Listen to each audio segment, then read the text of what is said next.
Good morning students, welcome to Bindu Dadwal chemistry lessons. आज हम करने जा रहे हैं सॉल्यूशंस क्लास 12 के कुछ इम्पॉर्टेंट क्वेश्चंस जो एचपी बोर्ड में पूछे जा सकते हैं।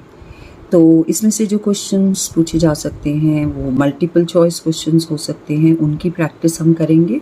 और कुछ इम्पॉर्टेंट डेफिनेशंस हैं, जो कुछ इम्पॉर्टेंट डिफरेंस बेस्ड क्वेश्चंस हैं और कुछ न्यूमेरिकल्स हैं। आप उनके colligative properties among the following is, तो ऑस्मोटिक प्रेशर एक कॉलीगेटिव प्रॉपर्टी है। Colligative property are those properties which depend upon the number of particles. Isotonic solutions have the same osmotic pressure. Which of the following is a colligative property? So elevation in boiling point is a colligative property. The colligative property of a dilute solution depends upon the number of particles of solute. Which of the following is not a colligative property? None of these. A pressure cooker reduces cooking time because the boiling point of water inside the cooker is elevated. Which of the following is a colligative property? Osmotic pressure is a colligative property. Blood cells do not shrink in blood because blood is isotonic with the blood cells. Which of the following is not a colligative property? तो osmotic pressure, elevation in boiling point and depression in freezing point सब colligative properties है, लेकिन ये ebullioscopic constant या boiling point molar elevation constant जो है ये colligative property नहीं है। Option D is the correct answer. Colligative property of HCl and H2O is osmotic pressure. Which of the following modes of expressing concentration is independent of temperature? Answer is mole fraction. Molar elevation constant is also called ebullioscopic constant. Which of the following has the highest value of Van 't Hoff factor?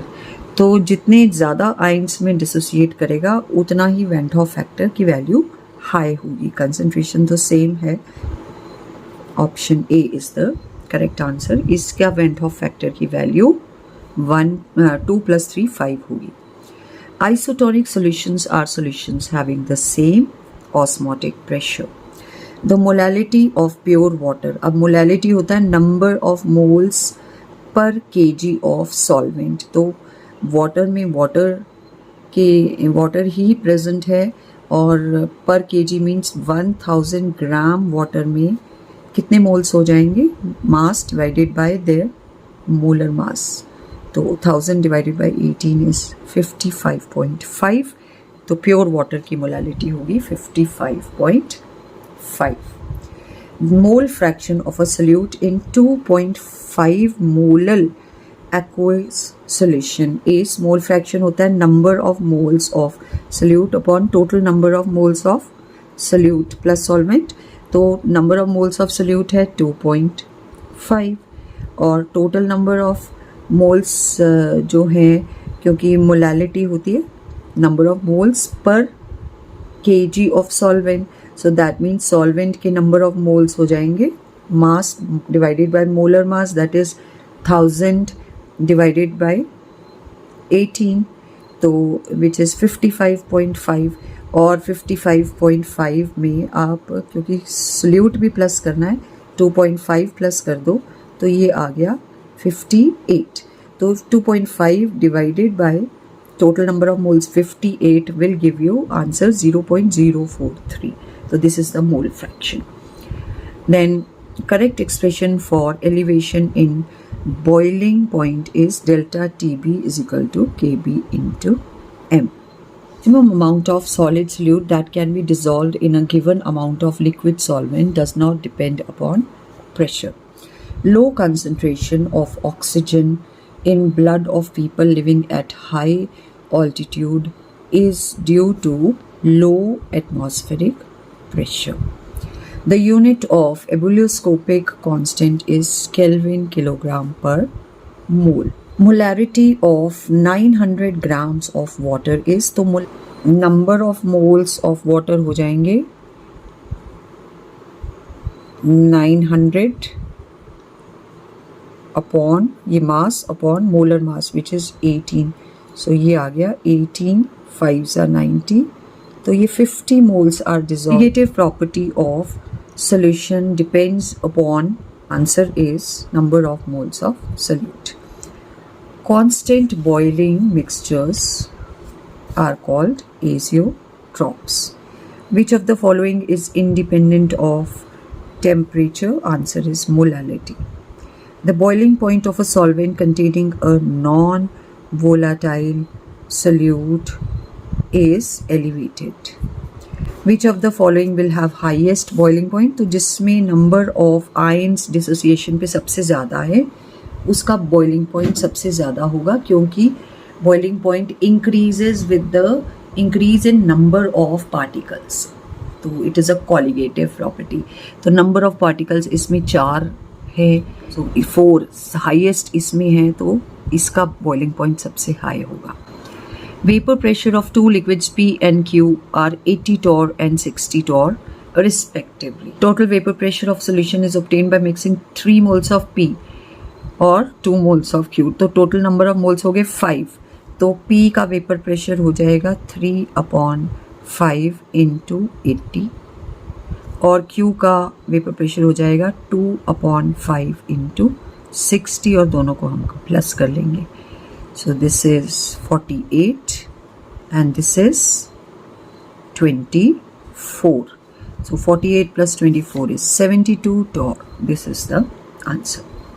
The number of moles of NaCl in 3 liters of 3 molar solution is, तो 3 molar solution means that 1 liter में 3 moles हैं, तो 3 liters में 9 हो जाएंगे. Option D is the correct answer. Which of the following solution will have the least freezing point?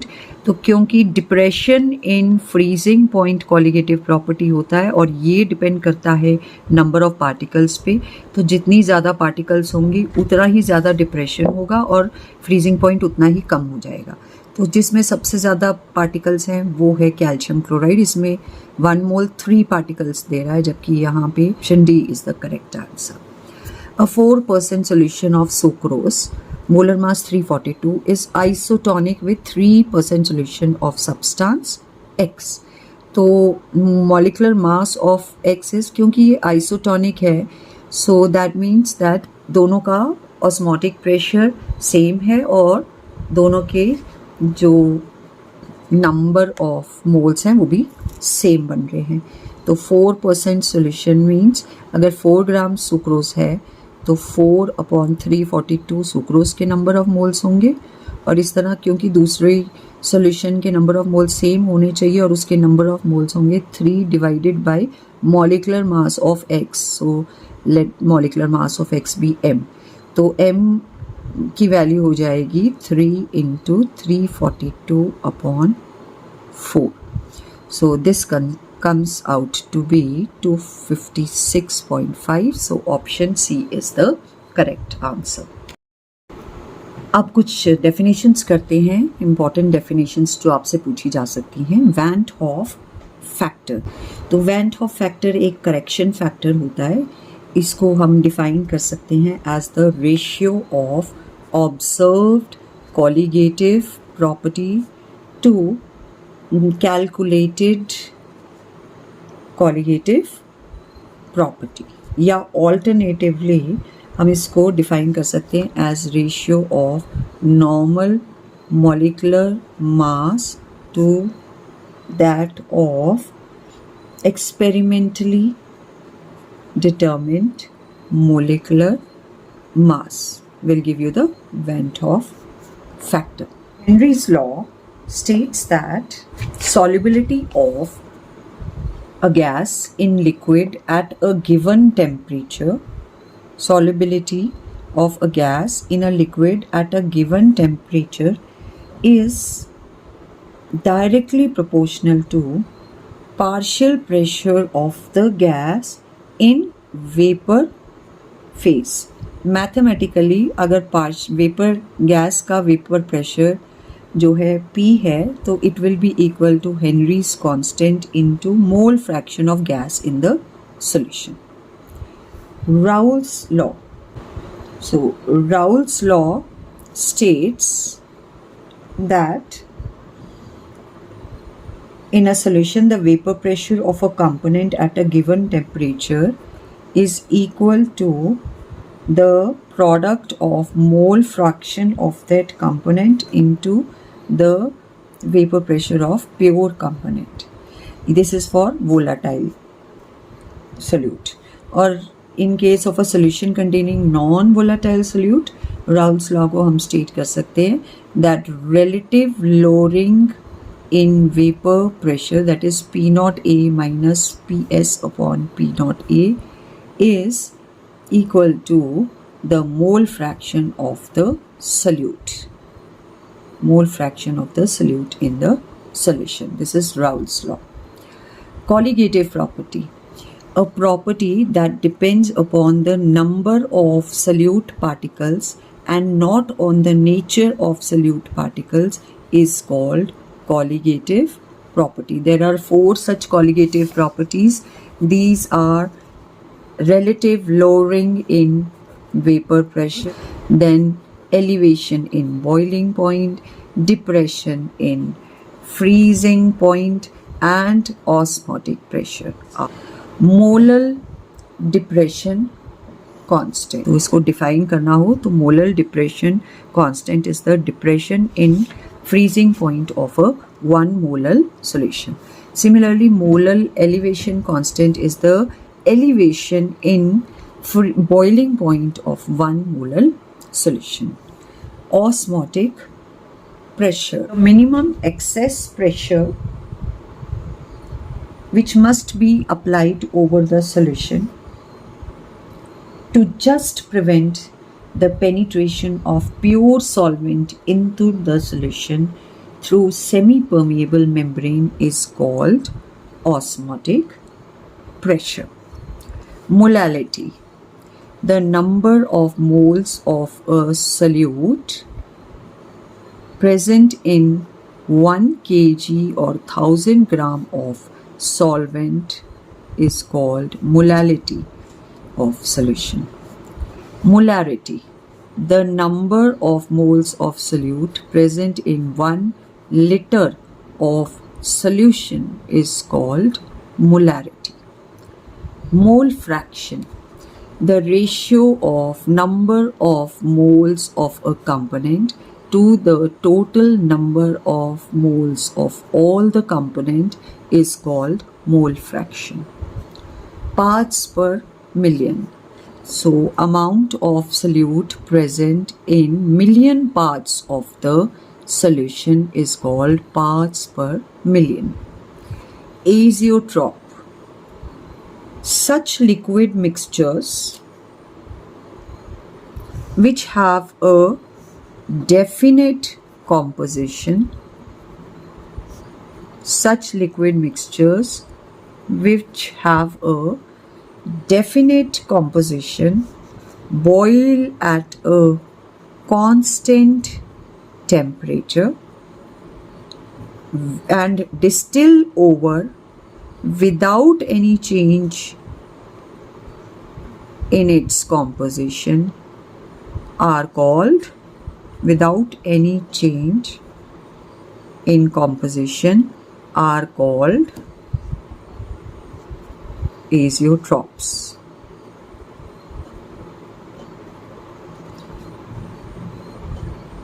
Minimum boiling azeotrope. Some azeotropes show positive deviation from Raoult's law. So they have maximum vapor pressure and minimum boiling point than either of the components. Such azeotrophs are called minimum boiling azeotrophs.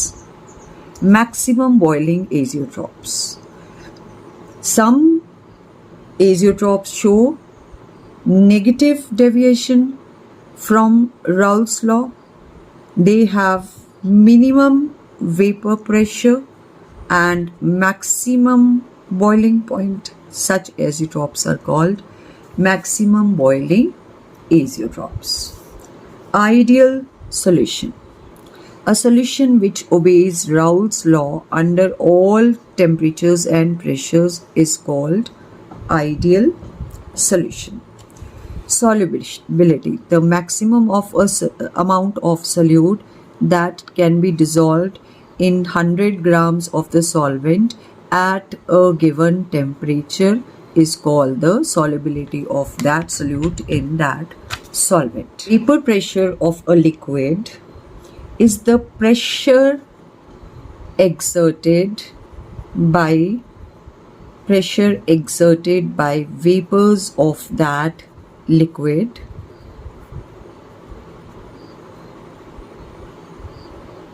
when they are in dynamic equilibrium with the liquid at a given temperature. Definition: isotonic solutions. Those solutions having the same osmotic pressure and same concentration are called isotonic solutions. The differences between ideal and non-ideal solutions. So ideal solutions are those which obey Raoult's law under all conditions of temperature and pressure. Non-ideal solutions are which deviate from Raoult's law at different temperatures and pressures.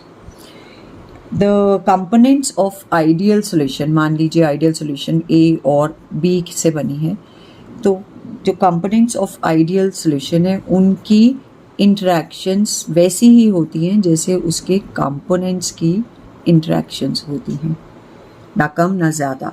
जबकि non ideal solution में जो components mixture में components की solutions हैं they are different from the pure components A और B. Then ideal solution को जब हम इनको मिक्स करते हैं तो there is no change in total volume of the solution. Delta V mix is equal to 0. Non-ideal solution में delta V mix is not equal to 0. इसी तरह enthalpy change in ideal solution is 0, whereas enthalpy change in non-ideal solution is not equal to 0. This is differences between ideal and non-ideal solution. Differences between diffusion and osmosis. So, diffusion and osmosis. Diffusion takes place directly and no semi-permeable membrane is needed, whereas in case of osmosis it needs a semi-permeable membrane. In diffusion, the particles move from a region of higher concentration to that of lower concentration. In osmosis, the solvent particles move from a region of lower concentration to that of higher concentration through the semi-permeable membrane. In diffusion, the solvent as well as solute, they move directly into each other, whereas in osmosis, only the solvent molecules will move. Solute particles cannot move through the semi-permeable membrane. Diffusion can take place in gases as well. The osmosis is limited only to liquids. Diffusion is a slow process. Osmosis is a fast process. diffusion cannot be stopped or reversed, osmosis can be stopped or reversed. Then solutions having positive deviation from ideal behavior and solution having negative deviation from ideal behavior. So solutions having positive deviation have the force of interaction less than that between pure components, whereas solution showing negative deviation have force of attractions more than the individual components. In case of solutions showing positive deviation from ideal behavior, delta V mix is greater than 0. In case of solution showing negative solution, delta V mix is less than 0. Similarly, delta H mix is greater than 0 in positive deviations, delta H mix is less than 0 in negative deviations. और जो questions पूछे जाते हैं वो हैं numericals. उसमें numericals में आपको डाटा दिया जाएगा और आप वो डाटा पुट करके वैल्यूज, अननोन वैल्यू को सॉल्व करेंगे. तो हमारे पास 4 कॉलिगेटिव प्रॉपर्टीज़ है, उनके फॉर्मूलाज को आप लर्न कर लीजिए और जो न्यूमेरिकल में डाटा आया होगा वो डाल के आप अननोन चीज़ को निकाल सकते हैं. और एक हेनरीज लॉ वाला फॉर्मूला याद करना है आपको. नंबर ऑफ मोल और मोल फ्रैक्शन निकालना आना चाहिए. तो पहले तो आप ये वाले फॉर्मूलाज लिख के इनको लर्न कर लीजिए. Relative lowering of vapour pressure में ये लोअरिंग है, लोअरिंग इन वेपर प्रेशर. जैसे प्योर सॉल्वेंट की ज़्यादा वेपर प्रेशर होता है, जब उसमें नॉन वोलाटाइल सॉल्यूट डाल देते हैं तो वेपर प्रेशर कम हो जाता है. कितना कम होता है, तो हम प्योर सॉल्वेंट में से सोल्यूशन का वेपर प्रेशर माइनस करेंगे, ये हो गया lowering. Divided by vapour pressure of pure solvent, ये हो गया रिलेटिव लोअरिंग. और it is equal to mole fraction of solute. तो ये फॉर्मूला याद करना है. P not A minus P S upon P not A is equal to x2 या xb. This is mole fraction of solute. इसी तरह elevation in boiling point colligative property है. ये बॉइलिंग पॉइंट इंक्रीज हो जाता है अगर नॉन वोलेटाइल सॉल्यूट डाला है. तो डेल्टा टीबी या elevation in boiling point is equal to molar elevation boiling point constant multiplied by molality of the solution.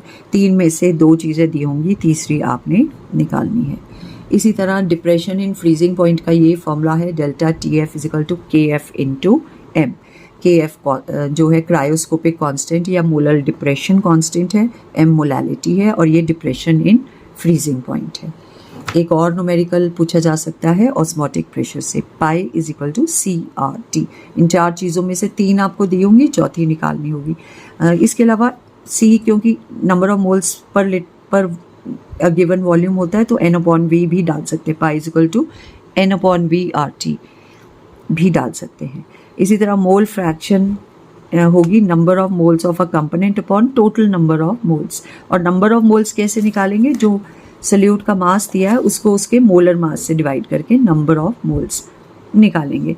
तो कुछ न्यूमेरिकल्स करते हैं जिसमें आपकी प्रैक्टिस हो जाएगी कैसे इन न्यूमेरिकल्स को सॉल्व करना है. पहला न्यूमेरिकल करते हैं. Calculate the mass percentage of benzene and carbon tetrachloride if 22 gram of benzene is dissolved in 122 gram of CCl4. अब मास परसेंटेज होता है मास ऑफ सॉल्यूट. यहाँ पे हमारा बेंजीन है तो बेंजीन का mass upon total mass into 100. Benzene का मास कितना है हमें दिया हुआ 22 ग्राम. 22 यहाँ लिख लिया. टोटल मास हो जाएगा 22 प्लस 122, ये कितना हो गया 144 इंटू 100. बस ये मास परसेंट आपका निकल आएगा. इसी तरह vapour pressure of a water at 293 kelvin है 17.535. ये प्योर वाटर है, पी नॉट ए हो गया. Then vapour pressure of water जब उसमें सोल्यूट डाला है, व्हेन 25 ग्राम ऑफ ग्लूकोज डाला है, तो ये आ गया वेपर प्रेशर ऑफ सोल्यूशन जो हमको निकालना है. अब हमारे पास फॉर्मूला है relative lowering in vapour pressure. Relative lowering of vapour pressure is mole fraction of solute. और अगर सोल्यूशन हमारी डाइल्यूट हो तो टोटल नंबर ऑफ मोल्स जो हैं नीचे Na प्लस NB में हम NB को इग्नोर कर देंगे और ये फॉर्मूला ये हो जाएगा. Relative lowering in vapour pressure is equal to number of moles of solute upon number of moles of solvent. तो हमें दिया है पी नॉट ए दिया है 17.535. PS हमें निकालना है और ये P not A 17.5 535। Number of moles of solute आ जाएगा, क्योंकि 25 ग्राम्स ग्लूकोज में डिवाइड किया है तो 25 grams divided by molar mass of glucose which is 180। और इसी तरह वाटर के नंबर ऑफ मोल्स हो जाएंगे, उसका मास 450 डिवाइडेड बाय उसका मॉलिक्यूलर मास 80। तो सॉल्व करने पर ये आ गया 17.438 millimetre of mercury. The boiling point of benzene is 353.23 ग्राम। जब उसमें कोई नॉन वोलेटाइल सल्यूट डालते हैं तो बॉइलिंग पॉइंट इंक्रीज हो जाता है, तो एलिवेशन हो जाएगी increased boiling point minus previous boiling point. ये आ गया 354.11 माइनस 353.23, एलिवेशन आ गई 0.88। हमें निकालना है मोलर मास ऑफ सल्यूट और फॉर्मूला है delta T B, that is elevation in boiling point is equal to K B into M. K B दिया हुआ है। अब m is molality, number of moles per 1000 gram of solvent, तो number of moles हो जाएगा mass of solute which is 1.80 upon molar mass जो हमको निकालना है। मास ऑफ सॉल्वेंट हमें दिया हुआ है 90 ग्राम ऑफ बेंजीन, वो यहाँ डाल दिया और ये formula delta T B equal to K B into W2 into 1000 upon W1 into M2, ये वैल्यूज़ डाल के हम इसको सॉल्व कर लेंगे। आंसर हमारा ये आ जाएगा। Calculate the mole fraction of methanol in solution containing 30% by mass in water. So अगर वाटर 100, अगर टोटल सोल्यूशन 100 ग्राम्स है तो उसमें से 30 ग्राम्स जो है आपका मिथेनॉल है और 70 जो है वो वाटर है। तो मोल फ्रैक्शन मिथेनॉल की हो जाएगी 30 divided by molar mass of methanol, this is 12 + 3 15 + 16 + 1 32, 30 upon 32 upon total number of moles हो जाएंगे 30 अपॉन 32 प्लस 70 अपॉन 18। तो सॉल्व करके आंसर आ रहा है 0.194। Calculate the freezing point of a solution containing 60 gram of glucose जब उसका मोलर मास 180 ग्राम है इन 250 gram of water. तो हमारे पास फॉर्मूला है delta T F is equal to K F into M. K F हमें दिया हुआ है 1.86, ये यहाँ डाल दिया।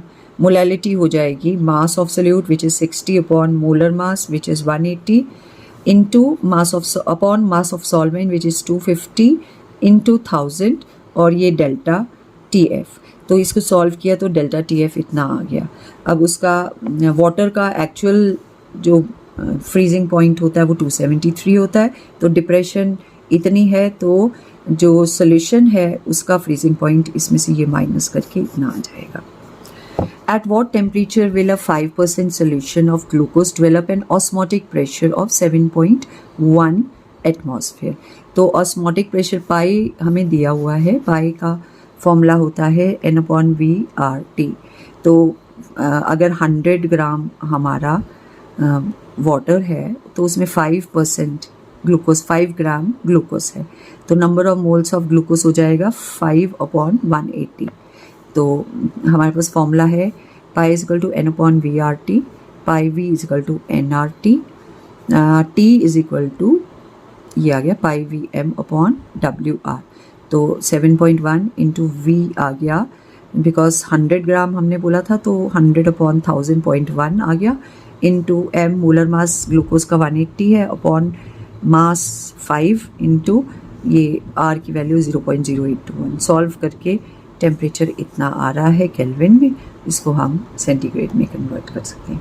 तो ये कुछ न्यूमेरिकल्स हैं, अगर आपको फॉर्मूला पता हो तो आप इसको सॉल्व कर सकते हैं। आप फॉर्मूलाज को लर्न करके प्रैक्टिस कीजिए, इनमें से एक न्यूमेरिकल आपको पूछा जा सकता है। अब एक क्वेश्चन इस तरीके का आता है, show that depression in freezing point is a colligative property. तो आप इसका फॉर्मूला डाल देंगे delta T F is equal to K F into M, और कहेंगे क्योंकि m is number of moles of solute per kg of solvent, तो that means कि ये property number of moles of solute पे डिपेंड कर रही है, तो ऐसी प्रॉपर्टी को कॉलिगेटिव प्रॉपर्टी कहते हैं, इसलिए ये भी कॉलिगेटिव प्रॉपर्टी है। जैसे आपने इसको शो किया है कि it is a colligative property, ऐसे ही आप को ये क्वेश्चन पूछा जा सकता है, show that elevation in boiling point is a colligative property. उसमें उसका वो फॉर्मूला लगा देंगे delta T B is equal to K B into m और फिर से ये बताएंगे कि ये नंबर ऑफ मोल्स पे डिपेंड कर रहा है, इसलिए कॉलिगेटिव प्रॉपर्टी है। इसी तरह ऑस्मोटिक प्रेशर के लिए क्वेश्चन आ सकता है, show that osmotic pressure is a colligative property, या फिर relative lowering in vapour pressure is a colligative property. उसमें भी फॉर्मूला लगा के ये शो करेंगे कि वो नंबर ऑफ मोल्स पे डिपेंड करता है, नेचर पे नहीं, और इसलिए कॉलिगेटिव प्रॉपर्टी है। तो ये इस तरीके से आपके सॉल्यूशन चैप्टर से क्वेश्चंस आ सकते हैं। That's all in today's video. If you like the video please do share and subscribe. Thank you. Have a nice day.